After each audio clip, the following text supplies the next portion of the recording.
દિવ્ય દેહ બિરાજમાન ભગવાન શ્રી સ્વામિનારાયણ, શ્રી અક્ષર પુરુષોત્તમ મહારાજ, ગુરુ હરિપ્રસાદ સ્વામીજી મહારાજ, પ્રગટ ગુરુહરિ પ્રબોધ સ્વામીજી મહારાજ, માવતર સંતવર્ય પૂજ્ય મૈત્રી સ્વામી, પૂજ્ય શાશ્વત સ્વામી, પૂજ્ય પ્રભુદર્શન સ્વામી તથા લુણાવાડા વિસ્તારના 42 અને 56 પટેલ સમાજના મુક્તો તથા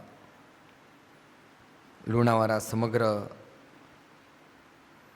શહેરના સર્વે ભાવિ ભક્તજનો,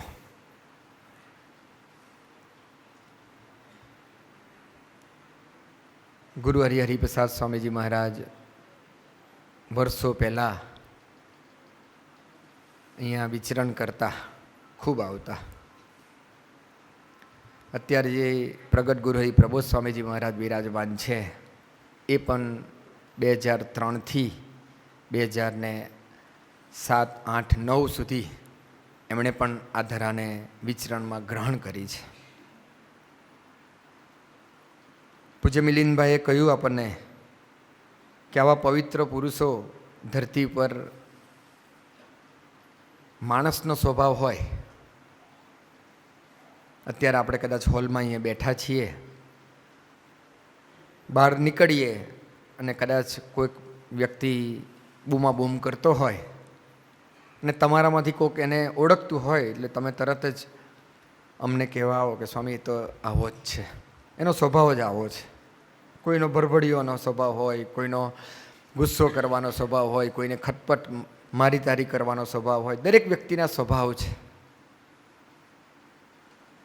ધરા ઉપર કૃષ્ણ પરમાત્માએ કહ્યું કે યુગે યુગે જ્યારે અમારી જરૂર હશે ત્યારે અમે આવીશું. તો ભગવાન પણ મનુષ્ય દેહ લઈને આવે તો ભગવાનનો કયો સ્વભાવ હોય? ભગવાનનો પણ મનુષ્ય શરીરમાં આવે પ્રભુ ત્યારે તો આપણી જેમ જ ખાય, આપણી જેમ બોલે, આપણી જેમ જ વાતો કરે, આપણી જેમ જ ચાલે, આપણી જેમ જ સૂઈ જાય.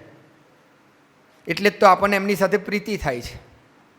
જો આપણાથી અલગ તત્વો હોય ને તો પ્રીતિ ના થાય. અત્યારે જ સભા પૂરી થશે, જેમ રાજાજી હમણાં આવ્યા ને રાજાજીએ સરસ મજાનો સંકલ્પ કર્યો કે સ્વામી મારું રૂડું થાય એવા આશીર્વાદ આપજો. તો સ્વામીજી નેચરલ છે કે એમની સહજ આવી શક્યા, પણ સ્વામી પાસે સુદર્શન ચક્ર હોય મોટું હાથમાં, મોટો પ્રકાશ હોય, દિવ્યતા હોય, તો આપણને થાય કે આ સ્વામી પાસે જવાશે કે નહીં જવાય. ભગવાન મનુષ્ય જેવા થાય એટલે આપણા જેવા જ રહે, પણ એની અંદર એ દિવ્ય શક્તિ એ કામ કરતી હોય જે આપણને દેખાતી નથી, હિડન છે. તો ભગવાનનો બી એક સ્વભાવ છે. ભગવાનનો સ્વભાવ એક જ છે, એ છે કલ્યાણ કરવું, સૌનું રૂડું કરવું. આજે આપણે અહીંયા બેઠા છીએ, ભાર્ગવભાઈ, ભરતભાઈ અને સમગ્ર અમારી ટીમ છે, એ બધાએ આપને આમંત્રણ મોકલ્યું ને આપ આમંત્રણના લઈને દર્શન કરવા માટે, આશીર્વાદ લેવા માટે આવ્યા. બપોરનો સમય હતો, અમે પધરામણીમાંથી આવતા હતા એટલે સુરેશભાઈ ભાવસારનો પણ ફોન આવ્યો. મને કે સ્વામી મારાથી સાંજે પહોંચાય એવું નથી, પણ મારે સ્વામીજીનું નામ મેં સાંભળ્યું છે, મારે આશીર્વાદ લેવા આવવું જ છે, મારે સ્વામીજીને નજીકથી મળવું છે. સ્વામીજી પાસે આવ્યા. જતાં જતાં એમણે એક સરસ મજાની વાત કરી. મને કે સ્વામી હું જ્યારે અંદર આવ્યો ત્યારે સ્વામીજીના મેં દર્શન કર્યા તો બપોરનો સમય હતો. આરામમાંથી બહાર આવ્યા પછી ઠાકોરજીને જગાડ્યા અને ઠાકોરજીને જગાડ્યા પછી જે ગુરુહરિ પ્રબોધ સ્વામીજી ઠાકોરજીને 5 દંડવત પ્રણામ કરતા હતા. મને કે સ્વામી હું બધી જગ્યાએ ફરું છું, બધાને જ મળું છું, પણ આટલી બધી ભગવાનમાં ડૂબવાની જે ભક્તિ જોઈએ ને એ આજે ગુરુહરિ પ્રબોધ સ્વામીજીના દર્શન કરીને મારી જાતને મેં ધન્ય કરી. પ્રભુધારક પવિત્ર સંતો ધરતી પર આવીને એ માનવ જેવા સહજ થઈને આપણું રૂડું કરતા હોય. વર્ષો પહેલાં એકનાથ આવા નાના દીકરા હતા, 3-4 દીકરા અહીંયા અમે આવ્યા ને ત્યારે રમતા હતા, પાછળ બી રમે છે. એ એકનાથનો બાળ સહજ સ્વભાવ. ગામમાં એક નાનકડું મંદિર હતું, એ મંદિરમાં રોજ દર્શન કરવા માટે જાય, સવાર સાંજ દર્શન કરે. પૂજારી જે કંઈ મંદિરમાં પ્રસાદ હોય ને એ પ્રસાદ આપે જ નાના છોકરાઓને કે લે દીકરા આ પ્રસાદ ખાતો જા. એટલે રોજ પ્રસાદ મળે એટલે પૂજારી ખુશ થઈ જાય. એટલે એકનાથ ખુશ થાય કે હાસ આ મંદિરમાં સારું પ્રસાદ તો મળે છે આપણને, એટલે રોજ જાય. પછી ધીરે ધીરે ધીરે મંદિરમાં જે કંઈ ચોક હોય એ ચોકને સાફ સફાઈ કરે, મંદિરની ઠાકોરજીની સેવા ભક્તિમાં લાગે, ઠાકોરજીને સ્નાન કરાવે, પૂજારીને મદદરૂપ થાય. એટલે પૂજારીને બી ખૂબ ગમ્યું કે આ દીકરો બહુ સિન્સિયર છે. ધીરે ધીરે મંદિરમાં રહેતો થયો. પૂજારી એની રૂમમાં પણ એને સુવડાવે. એક નાનકડી બીજી રૂમ હતી એ રૂમ પણ એને આપી, એમાં એ સૂવે. ધીરે ધીરે એટલી બધી સેવા ભક્તિ કરતા ગયા, એની ઉંમર પ્રમાણે વધતી ગઈ ને એની સેવા ભક્તિમાં આગળ વધતા ગયા, જેના ફળ સ્વરૂપે પૂજારીએ મંદિરનો વ્યવહાર બી એને સોંપ્યો. અને મંદિરનો વ્યવહાર સોંપ્યો એટલે એનો રોજનો હિસાબ કે ઠાકોરજીને જે કાંઈ ભેટ દક્ષિણા આવે એ ભેટ દક્ષિણા લખે, કોણે કેટલી આપી, શું છે, આ બધી જ વસ્તુ લખે. અને લખ્યા બાદ એનો તાળો મેળવે. મંદિરમાં જે ખર્ચો થાય એ ખર્ચાને કેટલો થયો અને આવક કેટલી થઈ, બધી જ વસ્તુ કમ્પ્લીટ સેટઅપ કરી અને પછી રાત્રે સૂઈ જવાનું. એક દિવસ એની એવી ઘડી હશે, વર્ષો પહેલાં તો આવી લાઇટો ને એટલું બધું નહોતું, એ દીવડા પ્રગટાવીને આપણે રાતનો અંધારાનો સમય થાય એટલે સંધ્યા થાય, ઠાકોરજીની સંધ્યા આરતીને શયન આરતી કરી અને પછી તો આપણે પોઢી જતા હોઈએ, સૂઈ જતા હોઈએ.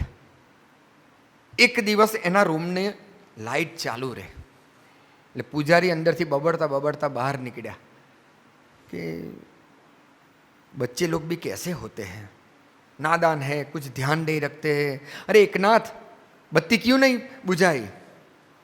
अरे गुरुजी मैं थोड़ा हिसाब लिख रहा हूँ. अरे अच्छा है बेटा जल्दी सो जाना, सुबह में जल्दी 4 बजे उठना है. तो क्या हाँ स्वामी जी हम जल्दी सो जाएंगे, थोड़ा हिसाब मिल जाए ना. થોડી વાર થઈને પૂજારી સૂતા હશે અને એને ઊંઘ ના આવે. થોડી વાર પડખા ફરે ને પડખા ફરતા ફરતા ફરતા એને જોયું તો હજુ લાઇટ ચાલુ. તો કે હજુ લગભગ 11:30 12 પોણા 12 થયા હશે ને હજુ લાઇટ ચાલુ છે. એટલે એને બૂમ પાડી, અરે એકનાથ. हाँ गुरुजी. अरे अभी तक तू जाग रहा है, सो जा. अरे गुरुजी थोड़ा हिसाब नहीं मिल रहा है, हिसाब मिला रहा हूँ. अरे जल्दी जल्दी सो जाना. એમ કરીને બૂમ પાડતા પડતા પથારીમાંથી જ એને કહ્યું એકનાથને. એકનાથ કહે હા ગુરુજી. થોડી વાર થઈ હશે અને ગુરુજી ફરી પાછી બૂમ પાડી, અરે એકનાથ અભી તક સોયા નહીં. अरे गुरुजी 1 रुपये की भूल नहीं मिल पा रही, 1 रुपये की भूल ढूंढ रहा हूं मैं, इतना मिल जाए ना तुरंत सो जाऊंगा. अरे एकनाथ तू सो जा जल्दी. हाँ गुरुजी 1 रुपये की भूल ढूंढने दो मुझे, बस थोड़ा हिसाब मिला रहा हूँ. अच्छा अच्छा जल्दी सो जाना. એમ કરીને ગુરુજી સૂતા હશે ને એની આંખ લાગી હશે, ઊંઘ આવી હશે અને લગભગ 1:45 નો સુમાર થયો હશે અને એકનાથે બૂમ લગાવવાનું ચાલુ કર્યું. મિલ ગઈ મિલ ગઈ મિલ ગઈ મિલ ગઈ મિલ ગઈ એમ કરીને બૂમ પાડતા પાડતા પોતાની રૂમમાંથી બી બહાર નીકળ્યો. મિલ ગઈ મિલ ગઈ મિલ ગઈ. અને મંદિરના ચોકમાં એ આનંદ કરવા માંડ્યો કારણ કે પ્રમાણિક હતો. એના હૈયાને વિશે એક ખાનદાની હતી કે મંદિરનો ઠાકોરજીનો પૈસો છે, ભગવાનના પવિત્ર સંતના દર્શન કરવા આવીએ, મંદિરમાં આવીએ, ખાલી હાથે ના હોય. હું ભગવાનને ધન સમર્પિત નથી કરી રહ્યો. આપ સૌ ગ્રહસ્થો અહીંયા ગોધર મંદિર સરસ મજાનું સંતોએ બનાવ્યું છે, ખૂબ સરસ વર્ષોથી દાખલો કરે છે સંતો અને ખૂબ સરસ સંખ્યામાં ભક્તો ત્યાં દર્શનનો લાભ બી લે છે. એવા ઘણા બધા મંદિરો છે. તો આપ બી મંદિરે જાઓ તો ઠાકોરજીને દક્ષિણા મૂકતા હોય, સંતો પાસે જાઓ તો ફળ ફરાળી લઈને જતા હોય ને આવી રીતે દર્શન કરીને ખાલી હાથે ના જતા હોય. પણ એનો હિસાબ જે કોઠારી તરીકે કે એક ખાનદાન વ્યક્તિ તરીકે ટ્રસ્ટી તરીકે જે હિસાબ મિલાવવાનું કામ હતું એ એકનાથનું હતું. એટલે એકનાથને બહુ જ આનંદ થયો કે હાસ આજે તો મારો હિસાબ મળી ગયો. મિલ ગઈ મિલ ગઈ મિલ ગઈ મિલ ગઈ મિલ ગઈ કરતાં એમ ગુરુજીની રૂમ સુધી પહોંચી ગયો. ગુરુજી બી ઊંઘ આવી ગઈ હતી ને ઉઠ્યા. अरे यार बच्चा तू क्या शोर मचा के रखा है? अरे गुरुजी मिल गई मिल गई मिल गई मिल गई मिल गई. अरे क्या मिल गई? तो मुझे 1 रुपये की भूल मिल गई. અને ગુરુજીએ પથારીમાં સૂતા સૂતા જ એને એક વાક્ય કહ્યું કે તુझे 1 रुपये की भूल मिल गई तो इतना आनंद आया तो हजारों जन्म से जो हमारा हिसाब बिगड़ा हुआ है वो मिल जाए तो कितना आनंद आ जाए। એકનાથને ખબર પડી ગઈ, એકનાથ સમજી ગયો કે મને ગુરુજી શું કહેવા માગે છે અને એ ગુરુજી મારી પાસે શું કરાવવા માગે છે એને ખ્યાલ આવી ગયો. પવિત્ર પુરુષો આપણા આંગણે લુણાવાના, આપણને એમ થાય કે ભાર્ગવભાઈ આમંત્રણ આપ્યું, ભરતભાઈ આમંત્રણ આપ્યું, અરવિંદભાઈ આમંત્રણ, ઘણા બધા ભક્તોએ આમંત્રણ આપ્યું છે ને આપણે જઈએ છીએ. એ આમંત્રણને શોભા વધારીએ, લગ્નમાં જવાય શોભા વધારવા માટે, પણ આવા પવિત્ર પુરુષો એ આપણા હૈયાને વિશે જે રહેલા સંસ્કારો એને નાબૂદ કરવા માટે આવતા હોય, આપણો છેલ્લો જન્મ મોક્ષ કરવા માટે આવતા હોય. આપણને અહીંયાથી બેઠા બેઠા આશીર્વાદ મળે, 2-5 નાનકડી વાત કરીને સમજાવે. એક દીકરો વર્ષો પહેલાં, હમણાં અમે બાકરોલ રહેતા હતા અને વર્ષોથી સંતોની સાથે સેવામાં, તો ભાવનગર તરફનો દીકરો ડેકોરેશનના સંતો જે છે એ સમયા શિબિરનું ડેકોરેશન કરે ને એની સાથે ડેકોરેશનની સેવામાં એ આવે. એટલે એ દીકરાએ એ સંતને વાત કરી કે સ્વામી અત્યારે છે ને મને એક વ્યસન થઈ ગયું છે. તો શું? કે સોશિયલ મીડિયાનું વ્યસન થઈ ગયું છે. આખો દિવસ હું ફેસબુક ને ઇન્સ્ટાગ્રામ ને આ બધું જ જોયા કરું છું, મારાથી એમાંથી છૂટાતું નથી, નીકળાતું નથી. આપણા ઘરમાં બી નાના નાના બાળકો હોય ને, મા બાપો શું કરે, હવે એનું કામ કરવું હોય ઘરમાં ને છોકરો રડતો હોય એટલે સીધો ડિસ્પ્લે આપી દે, એટલે મોબાઈલ જોયા કરે. એટલે પેલો છોકરો રમવાનું, નાનપણથી જ મોબાઈલ આપવાનું, રમવાનું ચાલુ કરે. એટલે મોટો થાય પછી શું કરે, વોટ્સઅપ, ઇન્સ્ટાગ્રામ, ફેસબુક ને ટેલિગ્રામમાં જ જાય ને.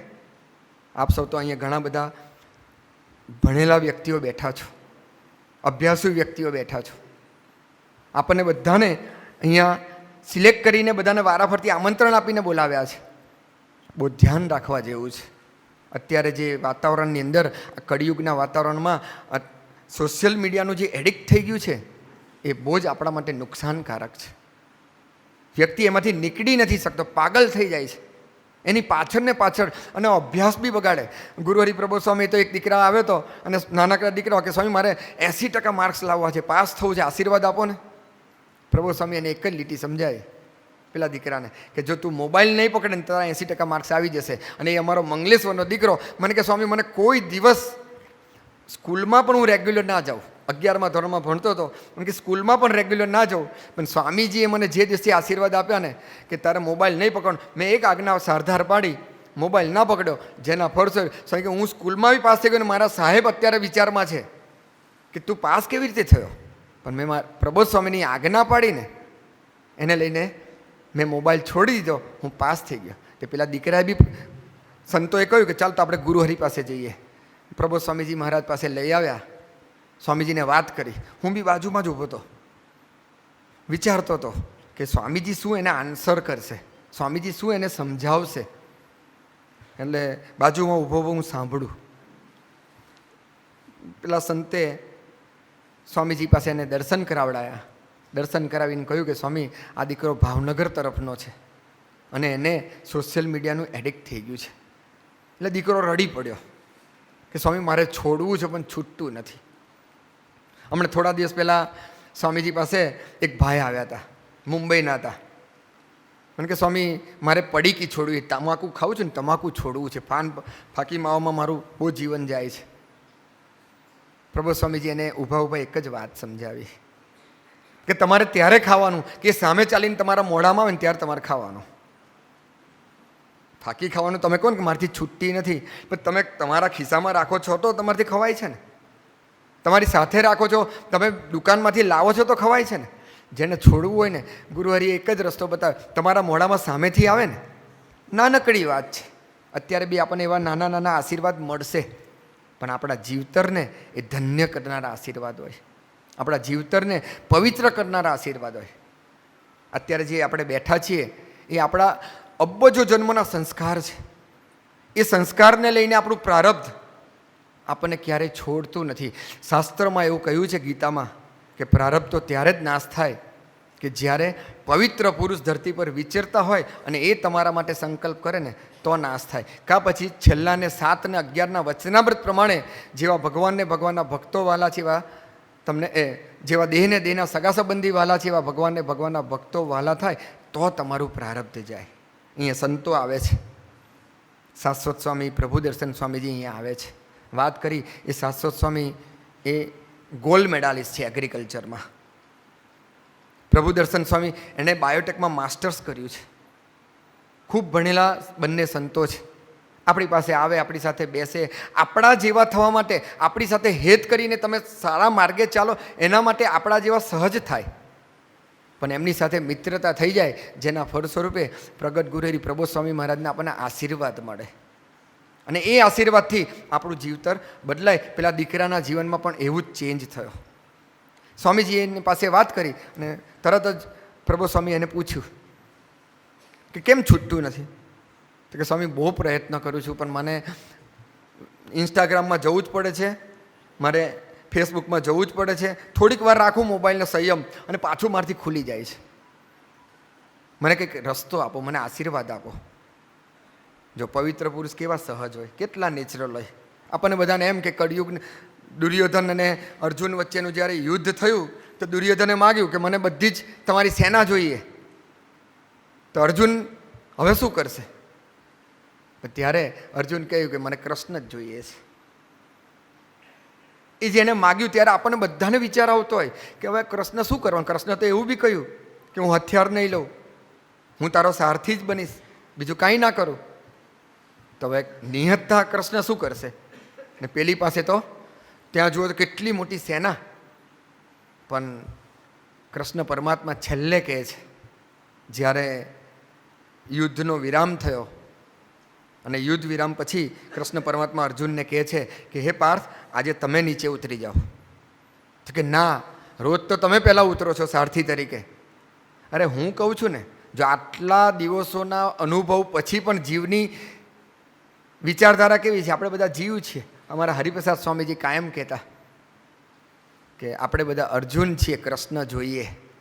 તો અર્જુનને પણ એવો જ વિચાર આવ્યો કે ના, તમે રોજ ઉતરતા હતા ને, કે આજે હું તને કહું તું ઉતરી જા.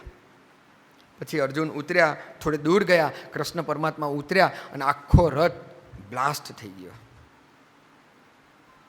પછી અર્જુનને કહ્યું કૃષ્ણ પરમાત્માએ કે આ તને એટલે જ કહેતો હતો, રોજ આપણા રથની ઉપર એટલા બધા બાણ આવતા હતા, એટલા બધા તીરોને જે શસ્ત્રો આવતા હતા, આ રથ રહેત નહીં. આ જે કંઈ રથ ધરતી પર દેખાતો હતો ને, રહ્યો હતો ને, એ ફક્ત મારે લઈને હતું, એ કૃષ્ણ પરમાત્માને લઈને હતું. પણ એ વાત આપણી જીવદશા એવી છે ને, આપણે ભૂલી જઈએ છીએ, જેને લઈને આપણને એ વસ્તુ કાયમને માટે ખ્યાલ નથી આવતો. પણ આવી સભા પાછળનું કારણ એ જ છે, આપ સૌને બોલાવવા પાછળનું કારણ પણ એ જ છે કે સત્સંગ એટલે શું? સત્સંગ, સારાનો સંગ. સારા તો આપણે બી વિચારો કે મારા ઘરમાં બધું સારું જ છે ને. ના, આપણા ઇન્દ્રિયો છે, આંખ, કાન ને જીભ, જેના દ્વારા આપણને ગ્રહણ કરીને અંદર ચિત્તની પ્લેટ પર જમા થાય. હું વર્ષો પછી આજે લુણાવાડામાં આવ્યો, વર્ષો થઈ ગયા મને.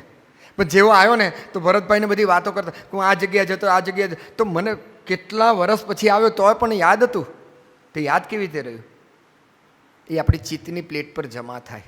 અત્યારે તમે અહીંયા બેઠા છો, દર્શન કરો છો આંખે કરીને, આવા પવિત્ર પુરુષના દર્શન થાય, આપણા આંખના પાપ બળી જાય, એમની વાતો સાંભળીએ, કાનના પાપ બળી જાય, એમનું ભજન કરીએ, જીભના પાપ બળી જાય.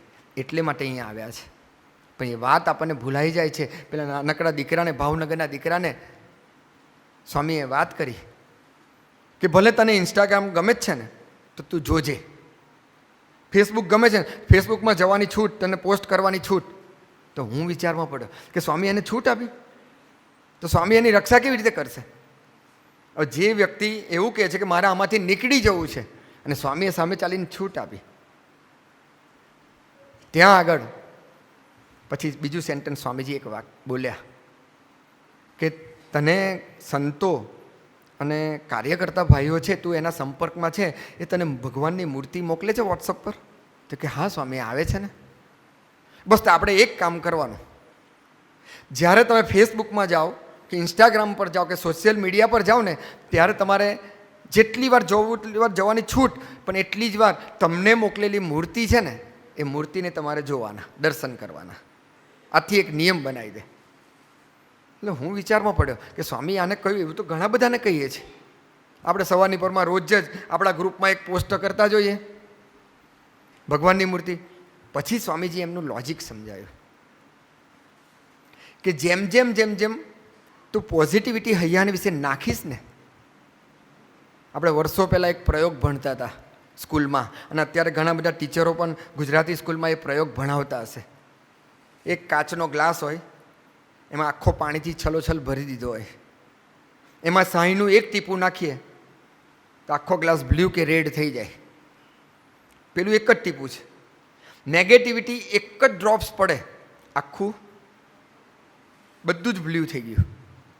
અને એવું કહેવામાં આવે કે એને ધોળ્યા વગર ફરી પાછું જેટલું પાણી ઉમેરવું એટલું ઉમેરો, પણ એને પાછું શુદ્ધ કરવાનું. આપણે જેટલું અંદર નાખતા જઈએ અંદરથી શું નીકળે? બ્લુ પાણી બહાર નીકળે ને. તો આપણને શરૂઆતમાં તો એવું લાગે કે આ તો જેટલું નાખે એટલું બ્લુ જ આવે છે ને, આ તો કંઈ બદલાતું નથી. પણ એક ધાર્યું નાખ કરીએ તો એક સમય એવો આવી જાય કે આખો ગ્લાસ સ્વચ્છ પાણીનો થઈ જાય છે. સવારની પોરમાં આપણે રોજ ખાલી મંદિરે 2 મિનિટ બેસીએ, 10 મિનિટ બેસીએ, પાછા ઘરે 24 કલાકમાં આપણે ભગવાન પાસે કેટલો સમય કાઢીએ? એટલે સત્સંગ જોઈએ, એટલે પવિત્ર સંતોની સાથે દોસ્તી જોઈએ, ગુરુહરિ પ્રબોધ સ્વામીજી મહારાજના આશીર્વાદ જોઈએ, તો આપણું જીવતર બદલાય. પેલા દીકરાને ધીમે રહીને સ્વામીએ સમજાવ્યું કે તારે એક જ કામ કરવાનું, ઇન્સ્ટાગ્રામ જોવાની છૂટ, ફેસબુક પર પોસ્ટ કરવાની છૂટ છે, પણ તારે જેટલી વાર કરવા જાય એટલી વાર ગુરુહરિ હરિપ્રસાદ સ્વામીની મહારાજની કે પ્રભુ સ્વામીની મૂર્તિ આવે ને તારે દર્શન કરવાના. જેટલું પોઝિટિવ નાખતો જઈશ એટલી નેગેટિવિટી નીકળતી જશે. આ પુરુષો આપણી સાથે સતત વિચરણ કરતા આપણા જેવા દેખાય, પણ એની પાસે ભગવાન છે, જેણે ભગવાનને રાખ્યા છે. આપણને દેખાતું નથી. હમણાં થોડા દિવસ પહેલાં આપણી સ્કૂલ છે સુરતની, ત્યાં એક જર્મનીનો દીકરો અભ્યાસ કરે છે, આશીષ એનું નામ, 11th સ્ટાન્ડર્ડમાં છે. એ થોડા દિવસ માટે ત્યાં અમે જ્યાં રહીએ છીએ બાકરોલ આત્મીય વિદ્યાધામમાં એવીડી પર, એ ત્યાં આવ્યો હતો. એટલે જોયા કરે સ્વામીને કે સ્વામી આખો દિવસ બધા ભક્તોને મળતા હોય, આરતીમાં હોય, ધૂનમાં હોય, સભામાં હોય. એટલે એને ધીમે રહીને અંદરથી એક ક્વેશ્ચન થયો. એટલે એણે સ્વામીજીને પ્રશ્ન પૂછ્યો કે સ્વામી તમે આખો દિવસ આટલા બધા ભક્તોને મળો છો, આટલા બધા વ્યક્તિના પ્રોબ્લેમ સાંભળો છો, તો તમને અંદરથી મેનેજમેન્ટ કેવી રીતે કરો છો? ત્યારે ગુરુહરિ પ્રબોધ સ્વામી મહારાજે એ દીકરાને જવાબ આપતા એક વાક્ય કહ્યું કે હું ક્યાં સાંભળું છું, એ તો ભગવાન મહારાજ અને ગુરુહરિ હરિપ્રસાદ સ્વામીજી મહારાજ સાંભળે છે, અને એ જ તમને બધાને જવાબ આપે છે. જેણે હૈયાની વિશે ભગવાનને રાખ્યા છે, એનો ભગવાન સાથેનો નાતો છે, જેને ભગવાન સાથેનો સંબંધ અખંડ છે, એ આપણને આશીર્વાદ આપવા માટે આજે અહીંયા પધાર્યા છે.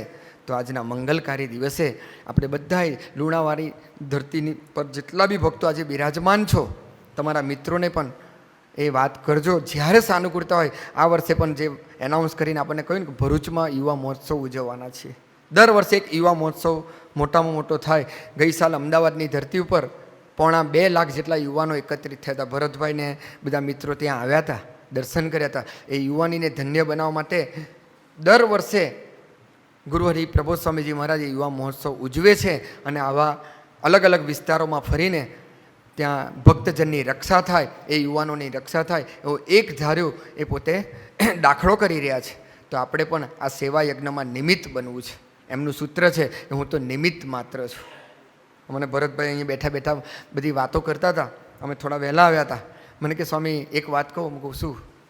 તો મને કે આપણા ગુરુહરિ પ્રબોધ સ્વામીજી મહારાજના એક સૂત્ર છે ને. હું શું? તો કે હું તો નિમિત્ત માત્ર છું. તેમ આજે પણ સ્વામી હું નિમિત્ત માત્ર છું. એવા આશીર્વાદ મને ગુરુહરિ પ્રબોધ સ્વામી આપે ને, એટલું કરી આપે ને, એવા આશીર્વાદ મારા માટે માગજો. તો આપણે બધાએ પણ આજે પ્રાર્થના કરવી છે. જ્યારે હળહળ કળિયુગ છે, બધાના સંસ્કારોની આપણે એટલી બધી ચિંતા કરીએ છીએ કે શું થશે, કેવું થશે, કેમ થશે, એવા વાતાવરણની વચ્ચે છીએ, પણ આવા પવિત્ર પુરુષો આપણને સહજતાથી એકદમ નેચરલ સહજતામાં આશીર્વાદ આપતા આપતા ભગવાનના માર્ગે ચડાવે છે, અને આપણને સુખ શાંતિના આનંદના ભોગતા કરે છે. તો આપણા સૌના વતી આજે ગુરુહરિના ચરણોમાં, ભગવાન સ્વામિનારાયણના ચરણોમાં, શ્રી અક્ષર પુરુષોત્તમ મહારાજના ચરણોમાં, પ્રગટ ગુરુહરિ પ્રબોધ સ્વામીના ચરણોમાં પ્રાર્થના કરીએ કે હે દયાળુ, અમે તો અર્જુન છીએ, પણ અમારા જીવનમાં એવા કૃષ્ણ જેવા સારથી નિરંતર થાય, અને અમે આપની સાથેનો એક ધારું સંબંધ બાંધ્યા કરીએ. એ પ્રકારના આશીર્વાદ આમ સૌ પર વરસાવો. એ જ પ્રાર્થના સજાન સ્વામી મહારાજની.